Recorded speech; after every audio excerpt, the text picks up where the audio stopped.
Hello knowledge gainers, welcome to Arjun Facts channel.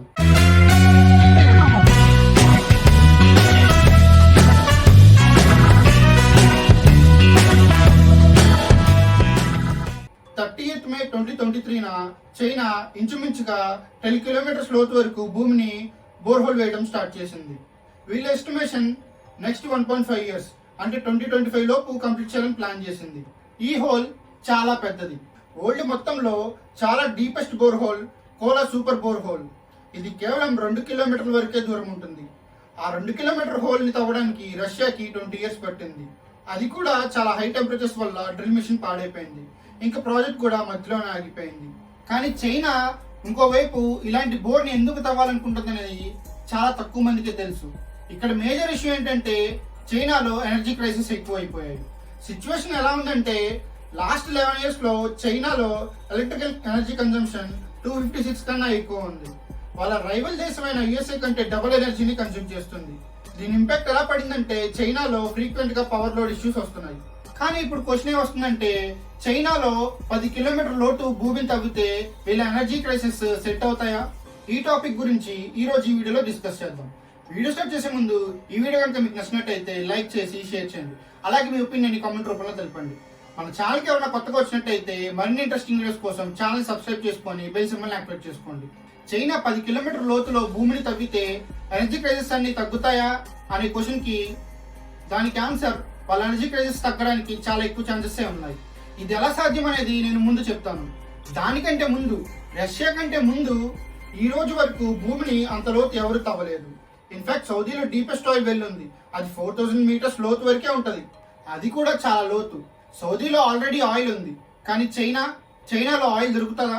ఇది estimation వేయడానికి earth ని కొంచెం లోపల నుంచి అర్థం చేసుకోవాలి. చూడండి, ఇది ఎర్త్ క్రస్ట్ 100 kilometers లోతు వరకు ఉంటది. అంటే మనం నుంచున్న ప్లేస్ నుంచి 100 kilometers కింద వరకు వెళ్తుంది. ఇప్పుడు చైనాకి ఈ ప్లేస్ లో అంటే క్రస్ట్ ఉన్న రాక్స్ ఉన్నాయి కదా, అవి 4 billion years కంటే పాతవి. ఈ రాక్స్ ని చైనా ట్యాప్ చేయాలనుకుంటుంది. ఎందుకంటే మెజారిటీ ఆయిల్ రిసోర్సెస్ 15 years నుంచి 300 million years పాత రాక్స్ లోనే దొరుకుతాయి. కానీ ఇక్కడున్న రాక్స్ 4 billion years కంటే పాతవి.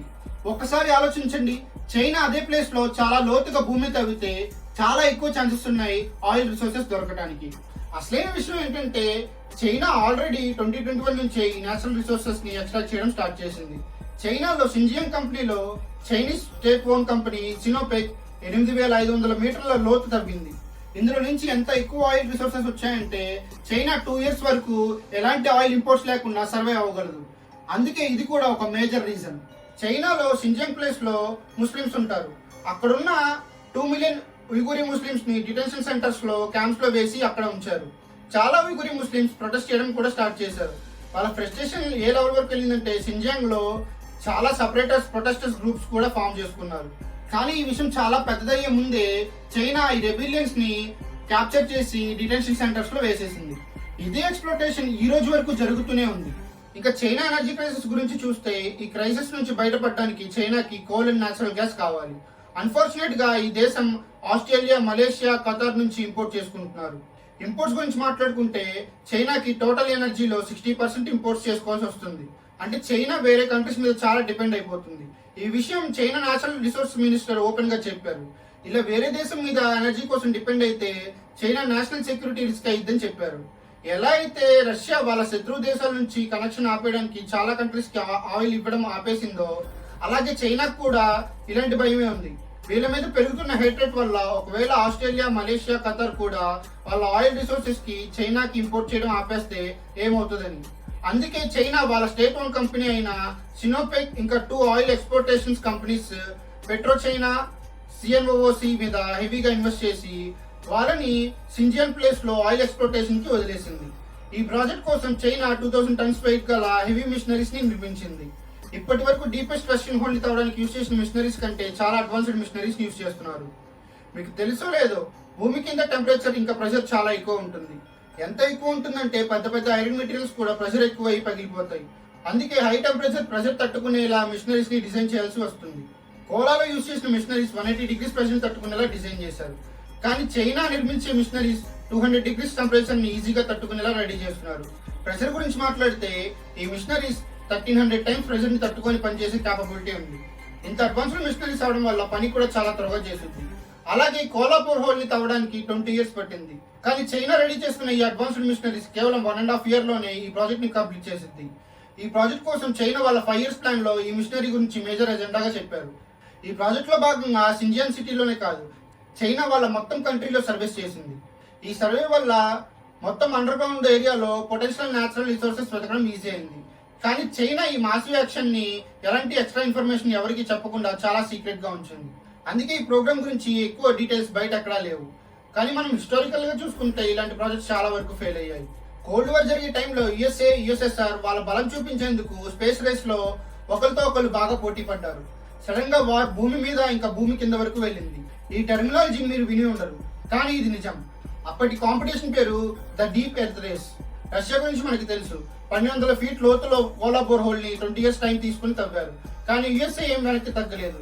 ఇందులో గెలవడానికి ఒక షార్ట్ కట్ ని వెతికింది. యుఎస్ఏ ఎర్త్ క్రస్ట్ వరకు త్వరగా వెళ్ళడానికి ఏదో ఒక ల్యాండ్ మీద కాకుండా పసిఫిక్ ఓషన్ ఫ్లోర్ మీద డ్రిల్లింగ్ చేయడం స్టార్ట్ చేసింది. ఇలా ఎందుకంటే ల్యాండ్ మీద క్రస్ట్ థిక్నెస్ చాలా ఎక్కువ ఉంటుంది కంపేర్ టు ఓషన్ క్రస్ట్. ఇదే కాకుండా ఓషన్ ఏరియా ఆల్రెడీ ల్యాండ్ కంటే కొంచెం కిందకే ఉంటుంది. అందువల్ల క్రస్ట్ వరకు ఈజీగా వెళ్ళొచ్చు.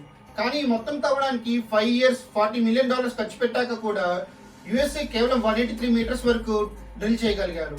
అంటే స్టాట్యూ ఆఫ్ యూనిటీ హైట్ అన్నమాట. ఈ హోల్ కంటే డీప్ గా జర్మనీ తవ్వింది. ఈ రేస్ లో భాగం కాకుండా 1990లో జర్మనీ $350 million తో German continental deep drilling program KTB ని స్టార్ట్ చేశారు. ఈ మిషన్ లో భాగంగా 7.5 kilometer భూమి లోతు వరకు వెళ్లారు. కానీ అన్ఫార్చునేట్ గా ఇంత ఫండ్స్ ఖర్చు పెట్టినప్పటికీ ఈ ప్రోగ్రామ్ ని అడ్వాన్స్ టెక్నాలజీ సరిగ్గా లేకపోవడం వల్ల ఆపేశారు. జర్మనీ విషయం ఇలా ఉంది. జర్మనీ ఈ ప్రోగ్రామ్ స్టార్ట్ చేయకముందే Russia already world's deep bore hole ని తవ్వారు. వాళ్ళ ఎక్స్పీరియన్స్ తో నేర్చుకున్న జర్మన్స్ కి అర్థమైంది ఏంటంటే వాళ్ళకి ఎంత వీలైతే అంత వర్టికల్ గా డ్రిల్ చేయాలనుకున్నది. ఎందుకంటే డ్రిల్లింగ్ యాంగిల్ కొంచెం షిఫ్ట్ అయినా ఎర్త్ క్రస్ట్ దగ్గర వెళ్ళడానికి ఎక్కువ ఏరియా డ్రిల్ చేయాల్సి వస్తుంది. ఇంకా డ్రిల్లింగ్ సిస్టమ్ పాడైపోయే ఛాన్సెస్ కూడా ఎక్కువ ఉన్నాయి. ఈ సిచ్యువేషన్ రాకుండా ఉండడానికి జర్మనీ ఒక కొత్త వెర్టికల్ డ్రిల్లింగ్ మిషన్ డెవలప్ చేసింది.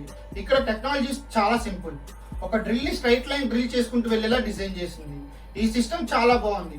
ఒక రెగ్యులర్ ఇండస్ట్రీ స్టాండర్డ్ గా డెవలప్ అయింది డ్రిల్లింగ్ కోసం. ఈ డ్రిల్ టార్గెట్ 7.5 kilometer లోతు వరకు వెళ్ళాలని జర్మన్స్ అనుకున్నారు.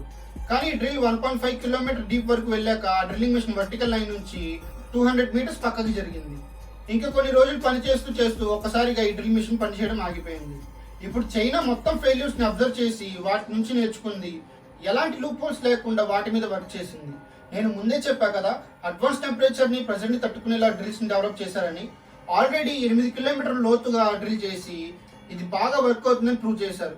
కానీ ఇక్కడ క్వశ్చన్ ఏమొస్తుందంటే ఈ కేసులో 10 kilometers లోతు డ్రిల్ చేయగలదా లేదా? యాక్చువల్ గా అది అచీవ్ అయిందా లేదా అని టైమే చెప్పాలి. ఇన్ఫాక్ట్ చైనా నుంచి వచ్చే ఇలాంటి వింత వింత ప్లాన్స్ ని అర్థం చేసుకోవడం చాలా కష్టం. ఎందుకంటే కొన్ని ఆర్టికల్స్ చెప్తుంది ఏంటంటే చైనా ఇప్పుడు deep earth nuclear bombs ready చేస్తుందని. ఇంకోవైపు ఇంకొన్ని ఆర్టికల్స్ చైనా వాళ్ళ డిజర్ట్ ఏరియాస్ లో డీప్ ఎర్త్ ఆక్వాఫైర్స్ అంటే వాటర్ షార్టేజ్ ని ఫిల్ చేసుకోవడానికి డ్రిల్ చేస్తుంది అంటున్నారు. నా అంచనా ప్రకారం ఇది కూడా నిజమవచ్చు. చైనా స్ట్రాటజీ ఎలా ఉంటుందంటే ఒక ప్రాపగండా క్రియేట్ చేస్తుంది. చాలా ఎక్కువ మెగా డెడ్ లైన్స్ ని ప్రాజెక్ట్స్ ని డీల్ చేస్తున్నామని. అది కూడా ఎందుకంటే మిగతా కంట్రీస్ అందరూ కన్ఫ్యూజ్ అవడానికి చైనా ఇన్ని ప్లేసెస్ కి ఎలా వెళ్తుందని, ఇంకా ఇన్ని ప్రాజెక్ట్స్ ని ఎలా హ్యాండిల్ చేస్తుందని. లాస్ట్ కి చైనా వాళ్ళ ఇంపార్టెంట్ ప్రాజెక్ట్స్ మీద ఎక్కువ ఫోకస్ చేస్తుంది. సిమిలర్ గా ఇలాంటి స్ట్రాటజీని ఫాలో అవుతుంది నెదర్లాండ్స్. నెదర్లాండ్సే ఈ దేశం ని ఇంపీరియలిస్ట్ దేశంగా విని ఉంటారు. నెదర్లాండ్స్ సూపర్ కండక్టివ్ చిప్స్ ని మ్యానుఫాక్చరింగ్ చేసే మిషన్స్ ని తయారు చేస్తుంది. కేవలం ఈ యొక్క ఫీల్డ్ లోనే మోనోపలి ఎంత స్ట్రాంగ్ గా ఉందంటే మొత్తం అన్ని కంట్రీస్ నెదర్లాండ్స్ మీద డిపెండ్ అయిపోయాయి. ఈ రోజు ఆ డిపెండెన్స్ ని బాగా యూజ్ చేసుకుంటుంది. ఇంకా మొత్తం అన్ని కంట్రీస్ ని ఇన్ఫ్లుయెన్స్ చేస్తుంది వాళ్ళకి ఫేవర్ గా ఉండడానికి. ఇక్కడ విషయం ఏంటంటే నెదర్లాండ్స్ చైనాకి మిషన్ ఎక్స్పోర్ట్ చేయమని చెప్పింది. ఇది నిజమే. ఈ రోజున్న జియో పాలిటిక్స్ లో ఇది మంచి స్ట్రాటజీ. ఇండియా కూడా యూజ్ చేయొచ్చు. ఐ హోప్ మీకు ఈ వీడియో నచ్చింది అనుకుంటున్నా. ఈ వీడియో కనుక మీకు నచ్చినట్టయితే లైక్ చేసి షేర్ చేయండి. అలాగే మీ ఒపీనియన్ కామెంట్ రూపంలో తెలపండి. మన ఛానల్ కి ఎవరైనా కొత్తగా వచ్చినట్టయితే మరిన్ని ఇంట్రెస్టింగ్ వీడియోస్ కోసం ఛానల్ సబ్స్క్రైబ్ చేసుకొని బెల్ సింబల్ యాక్టివేట్ చేసుకోండి. అలాగే మన ఛానల్ సంబంధించిన సోషల్ మీడియా లింక్స్ డిస్క్రిప్షన్ లో ఇచ్చాను. దయచేసి ఫాలో అవుతారని ఆశిస్తున్నాను. Thank you. జై హింద్.